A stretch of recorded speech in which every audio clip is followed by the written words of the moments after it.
It was the first day of school. The teacher took out a kitchen knife and cut an apple in half in front of the entire class. The class, which had previously been bustling with noise, fell silent. The teacher asked, how much of the apple was left? Some students replied, half. Others said, we don't know. Just then, two students entered lazily. Lad asked, do you know what day it is today? The boy replied, pointing his fingers, as if mocking the teacher.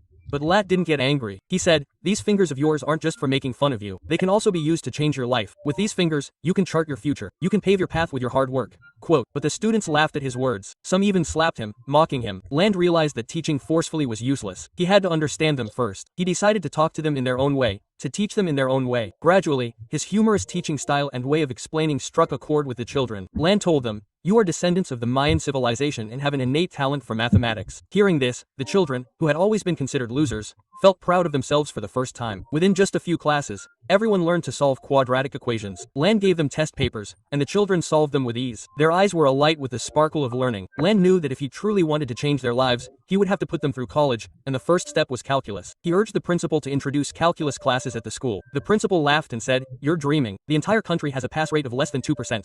Quote, but Land didn't give up. He started giving free tuition to students during the summer holidays. Because he didn't have a classroom, he taught in the locker room. The temperature there would reach nearly 100 degrees, but not a single child gave up. In 2 months, the students not only completed the old syllabus but also learned calculus. Seeing everyone's hard work, Land was convinced that he was no less than anyone else. At the start of the new semester, Land made everyone promise.